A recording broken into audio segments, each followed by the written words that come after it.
30-yard line for a 4th and goal, but got called for a delay of game penalty and had to settle for a field goal. After the game, Ben McAdoo called out Eli for that penalty. Sloppy quarterback play. Quarterback and a center need to be on the same page there. We got to get the ball snapped. Why did you call a timeout?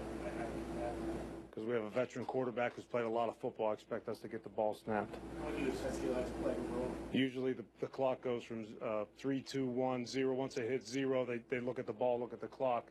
Usually have a tick once it hits 0 to get the ball snapped without it being a delayed game. I thought we had a chance to get it off. I got to call timeout or get snapped. So,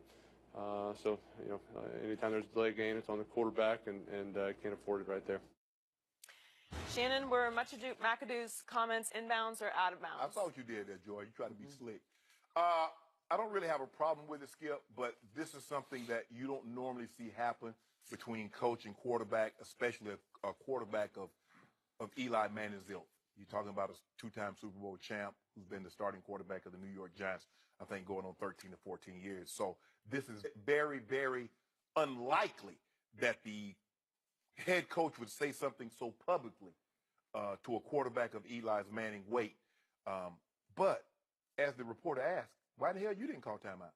We've seen coaches, head coaches, that do not call plays, see the clock ticking down, knowing that they're not going to get a ball off. They call timeout instead of getting a 5-yard penalty. You see it like once every game. You see Coach Belichick will call timeout for the defense. He'll call, that's the job of the head coach. And I get it, you're a play caller. You call a play, Skip, you start looking down because if we don't get it in, I got to get ready for the next play. Now, I don't know what you're looking down for the simple fact it's 4th down. There is no next play if you don't get the ball in the end zone. So he should have been paying attention to the game clock. Skip, they're a mess up in New York. I'd say. I don't feel good this morning about my pick a couple of weeks ago. But this division, it's not like they're out of it because they're 0-2. Because the best case scenario, everybody else is 1-1. Now, if it was like the AFC West where you got 2-0 and then you got 0-2, that would be some cause for concerns. But what's the problem that I see is that everybody else in this division don't seem to have the offensive frailties that this team has. Skip, it's 22 drives, 1 touchdown, 2 field goals.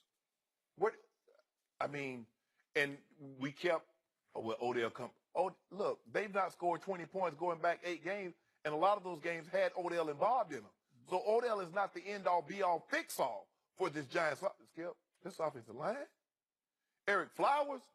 Eric Flowers can't block the sun out of his eyes. Now, I don't know what grade they had on him coming out of college. I don't know how they valued him. I just know what he is now. And that's not a very good offensive lineman. And we're just moving to the right side. That's still offensive line. He's not very good. Where you play him is unimportant to me. Eli can't drop back. He drops back 5 steps, he gets hit. So basically, you try to get the receivers down the field, Skip, but in order to get them down the field so they can get big plays, it's going to take time. That's why you see a lot of quick stuff thrown. So basically, they got to throw slants and stop routes to Odell, hope he breaks 5 tackles and get the ball to the end zone. Now, one or two things need to happen with Brandon Marshall. Either he needs to get his head in the game, or he needs to go ahead and start his TV career now. Because you can't tell me his head is in football, Skip. I've seen him 2 weeks in a row. Watched it, because they've been on national television. He stunk up the joint. Now, maybe he stepped off a cliff. Last year he was hurt. And he might have. We made some excuses for him. But, Skip, I know it's 2 games in the season. Now, Skip, he doesn't even look close to the same Brandon Marshall. And where do they go? They got him, big body guy. And he's never been a route runner, but he can make tough catches and he can catch the ball.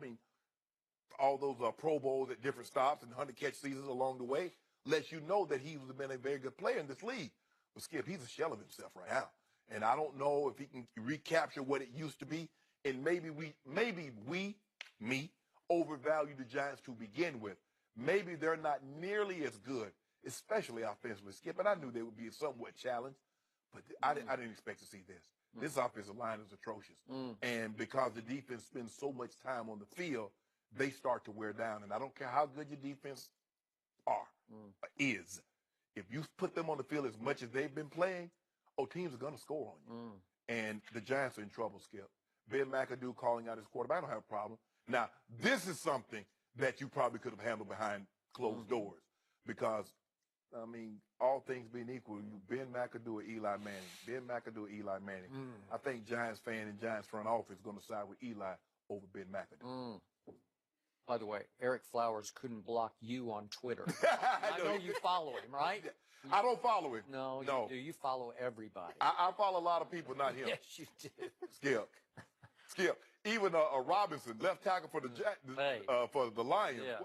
He was up at like, that dude is terrible. And he got 3 flags called on him back to back to back. And he's like, Eric Flowers worse than me, Greg Robinson. And that's saying something. That is saying something. So, back to the coach I call Ben McAdoo, as in much ado about nothing. The coach who's in all of his second year as being a head coach in this league. And I'm not sure how he got the job in the first place with his Cheesecake Factory menu, because this was a classic case. He's learned one thing quickly: how to deflect blame in the New York media. This is classic blame deflection, because he just created a diversion headline, because that's going to be the headline.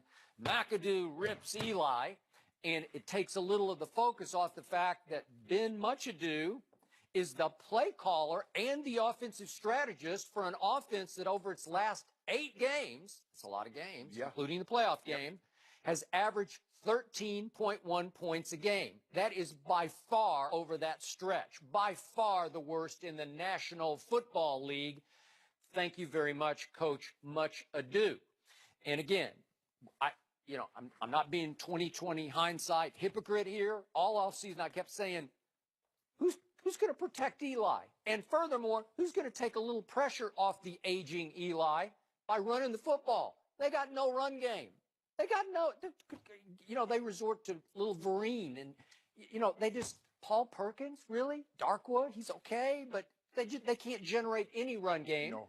So all of a sudden, Ziggy Ansah is just teeing off from the right side. They're all teeing off. They're coming from everywhere at Eli. And poor Eli, he's so to speak, lost a step. He used to have a little bit of pocket quickness a la Brady. Now he didn't have any at all. He is truly statuesque in the pocket. And I'm not saying he's losing his nerve, because he does have guts. He'll stand in there, but he's getting slow on the draw, right? Because nobody's open, and he doesn't have the time he used to have. Correct. So it's getting worse and worse, which is why I say Eli Manning, given his 2 Super Bowl rings, has become the most overrated quarterback in pro football, and it's because he did beat Tom Brady twice, and so your bar gets set up here. But now he's stuck with Ben McAdoo, who's taking shots at him in public. Quarterback's got to get the playoff. Well, it's valid for the coach to say that, but that is a classic behind closed doors. Yes. You don't even want to say that in the team meeting. No. You just talk about it in the quarterback meeting, or you just pull Eli aside. What happened? What went wrong? Well, Skip, the center couldn't hear. I don't know. you got 3 timeouts. Yeah. Use one of You them. could call one. Yes. Yeah. I agree with you. And remember, USA Today preseason ranked all the receiving groups in the NFL and had the Giants #1 because they added Evan Ingram and Brandon Marshall to little Sterling Shepard and obviously Nodell.